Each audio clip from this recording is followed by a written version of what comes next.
एक खिलौना और एक अर्धगोले पर रखे शंकु के आकार का है। अर्धगोले और शंकु की त्रिज्या 7 सेंटीमीटर है। शंकु की ऊंचाई 5 सेंटीमीटर है। खिलौने का कुल पृष्ठ क्षेत्रफल आपसे ज्ञात करना है। तो जो फोटो जो बनेगा ना कुछ इस तरीके से बनेगा। ये आपके पास एक शंकु है, या तो आप इसको ऐसे बना लो, ऐसे ही बना सकते हो, और इसके ऊपर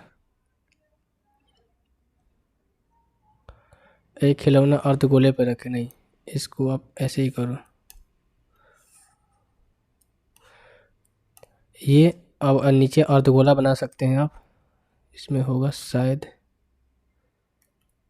देखते हैं। अर्धगोला आप ऐसे बना लो, ठीक है। ये रहा आपका अर्धगोला जो कि इस पर फिट बैठ रहा होगा, ठीक है भाई। अर्धगोले पर एक शंकु के आकार का रखा गया है, एक खिलौना रखा गया है, और इनका रेडियस है, मान लो ये सेंटर है तो इनका रेडियस ये दे रखा है। रेडियस कितना है आपका 7 सेंटीमीटर, दोनों का रेडियस सेम है। और शंकु की हाइट दे रखी है कितनी 5 सेंटीमीटर। अब देखो ये 7 है, ये 5 है, तो ये हमें हाइट सेलेंट हाइट कितनी हो जाएगी √74 सेंटीमीटर पाइथागोरस थ्योरम के अनुसार। तो आप हमें ये बताइए, अगर मैं यहाँ से ये बोलूँ आपसे कि सरफेस एरिया शंकु का और शंकु सरफेस एरिया किसका, ये हेमी स्फीयर का, दोनों को ऐड करेंगे तो टोटल सरफेस एरिया निकल जाएगा पूरे खिलौने का। तो आप बोलोगे बिल्कुल। तो हम यहाँ से कह सकते हैं कि टोटल यानी कि TSA of toy,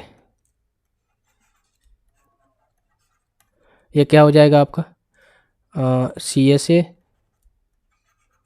of cone plus में CSA ऑफ हेमी स्फीयर,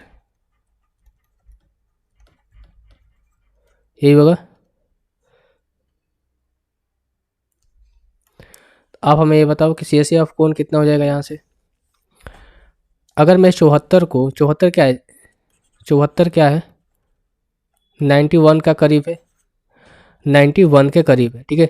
या फिर मैं 74 को 64 मान के यहाँ पर वैल्यू जो ये लेंथ है ना इसको 8 मान लूँ, तो कोई दिक्कत वाली बात है। या फिर या तो इसको 8 मानूँ या फिर 9 मानूँ, कैलकुलेशन को छोड़ने के लिए। फिलहाल तो मेरे पास ये ऑप्शन है करने का।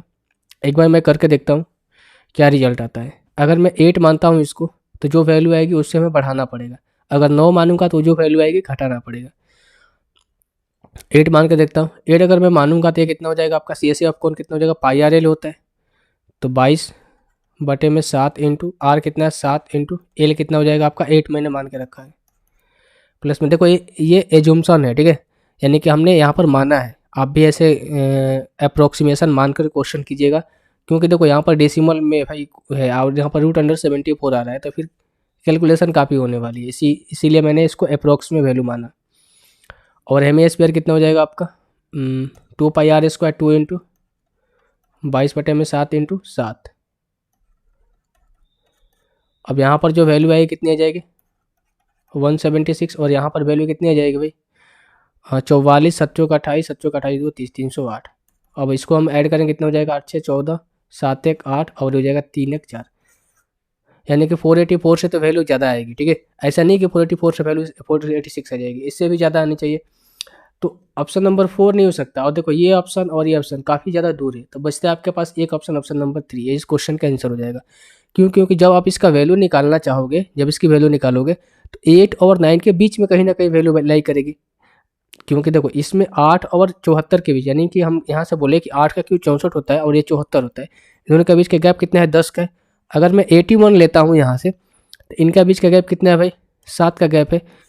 तो गैप लगभग अप्रोक्स बराबर है, यानी कि 8.5 के अराउंड या फिर 8.6 के अराउंड वैल्यू आएगी, ठीक है। 8.5 या फिर 8.6 के अराउंड वैल्यू आएगी। तो यहाँ से ऐसा थोड़ी है कि हमें मेरे को 484 है तो +2 ही बढ़ेगा, +2 से तो ज़्यादा बढ़ेगा ना भाई, जाहिर सी बात है +2 से तो ज़्यादा बढ़ेगा, कभी भी बढ़ेगा। तो ऑप्शन नंबर 3 जो है इस क्वेश्चन का आंसर हो जाएगा। या फिर आप इसको ऐसे भी कर सकते थे, कैसे, नहीं ठीक है आप ऐसे ही मानो, यही बेस्ट तरीका है। सो ऑप्शन नंबर 3 जो है इस क्वेश्चन का आंसर हो जाएगा।